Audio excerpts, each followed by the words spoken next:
ملک میں جاری مہنگائی کے طوفان اور پولٹری فیڈ کے بحران نے چکن کو بھی عام آدمی کی پہنچ سے دور کر دیا ہے اور خدشہ ظاہر کیا جا رہا ہے کہ جلد اس کی قیمت بیف کی قیمت کے برابر پہنچ جائے گی۔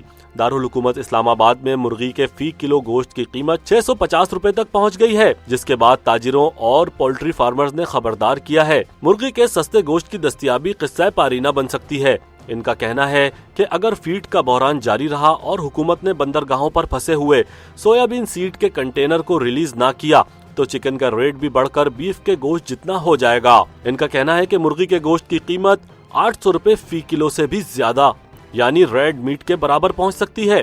دوسری جانب پاکستان پولٹری ایسوسی ایشن اور آل پاکستان سیلیونٹ ایکسٹریکٹر ایسوسی ایشن نے دھمکی دی ہے کہ اگر حکومت نے فوری طور پر ان کی 2 صنعتوں کو تباہی سے بچانے کے مطالبات تسلیم نہیں کیے تو ملک بھر میں احتجاج کیا جائے گا۔ یاد رہے کہ پولٹری مصنوعات کی قیمتوں میں تب تیزی سے اضافہ ہونا شروع ہوا جب اکتوبر 2022 میں کسٹم حکام نے سویابین سیڈ کی ترسیل بند کر دی، جو کہ زیادہ تر امریکہ اور برازیل سے آتا ہے اور برائلر مرغی کی فیڈ میں استعمال ہوتا ہے۔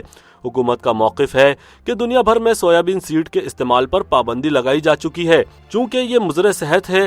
اس وقت 10 شپمنٹ بندرگاہ پر پھنسی ہوئی ہیں اور صورتحال میں بہتری نہیں آ سکتی۔ یہاں یہ بات قابل ذکر ہے کہ مضر صحت ہونے کے باوجود سویابین کا استعمال پولٹری فیڈ کا اہم اور کلیدی جز ہے۔ دوسری جانب وفاقی وزیر خوراک طارق بشیر چیمہ کا کہنا ہے کہ عوام برائلر چکن کھانا بند کر دیں، چونکہ سویابین فیڈ کھا کر تیار ہونے والا چکن کینسر کا باعث بنتا ہے۔ ان کا کہنا ہے کہ میں خود بھی برائلر چکن کا گوشت نہیں کھاتا۔ دوسری جانب پولٹری کے شعبے سے وابستہ لوگوں کا کہنا ہے کہ سویابین فیڈ سستی ملتی ہے، جبکہ مچھلی سے بنی ہوئی فیڈ کی قیمت 3 گنا زیادہ ہے، اور اگر ہمیں اس فیڈ کے استعمال پر مجبور کیا گیا تو پھر چکن کی قیمت 2 گنا ہو جانے کا خدشہ ہے۔ ان کا کہنا ہے کہ 50 کلو سویابین فیڈ کی قیمت بھی صرف 3 ماہ کے دوران 2000 روپے اضافے کے بعد اب 7000 روپے تک پہنچ گئی ہے۔ دوسری جانب پولٹری صنعت سے وابستہ افراد نے چکن کی بڑھتی قیمتوں کے سبب انڈوں سے چوزے نکالنے والے پلانٹس اور فیڈ ملز کے کردار کو بھی تنقید کا نشانہ بنایا۔ پنجاب پولٹری فارمرز ایسوسی ایشن کے صدر میاں طارق جاوید نے پاکستان پولٹری ایسوسی ایشن کی اعلیٰ قیادت پر غیر قانونی درآمدات کے ذریعے پیسے بنانے کا الزام عائد کیا ہے۔ انہوں نے کہا کہ یہ مسئلہ جینیاتی طور پر موڈیفائڈ سویابین کے درآمد سے متعلق ہے۔ قانون کے تحت اس درآمد کی اجازت نہیں تھی، لیکن اسے بغیر کسی نوٹس کے درآمد کیا گیا۔ دلچسپ امر یہ ہے کہ مسابقتی کمیشن آف پاکستان کی جانب سے کی گئی 2 مختلف انکوائریوں میں ایک دن کے برائلر چوزے اور پولٹری فیڈ ملز میں پرائس فکسنگ کا انکشاف ہوا ہے، جس کے نتیجے میں چکن کی قیمتوں میں اضافہ ہو رہا ہے۔ اس دوران کراچی کی بندرگاہ پر پھنسے ہوئے سویابین کی شپمنٹ سے متعلق معاملہ بھی پیچیدہ ہو گیا ہے، جبکہ درآمد کنندگان اور وزارت فوڈ سیکیورٹی کے حکام کے موقف میں اختلاف ہے۔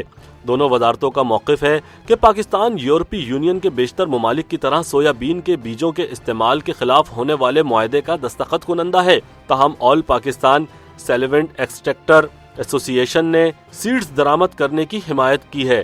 اس کا موقف ہے کہ امریکہ، برازیل، ارجنٹینا اور دیگر برآمد کنندگان سویابین فیڈ تیار کر رہے ہیں۔ ان کا کہنا ہے کہ یورپی یونین بھی پولٹری اور مویشیوں کی خوراک کے لیے امریکہ سے سویابین درآمد کر رہی ہے اور ہمیں بھی اس سلسلے میں کوئی راستہ نکالنا ہوگا۔ دوسری جانب سویابین درآمد کرنے والوں کا کہنا ہے کہ وہ روکے گئے بحری جہازوں کے لیے یومیہ $4 لاکھ جرمانہ ادا کر رہے ہیں، جبکہ دوسری جانب مرغی کے گوشت کی قیمت میں سویابین کی عدم دستیابی کی وجہ سے اضافہ ہوتا چلا جا رہا ہے۔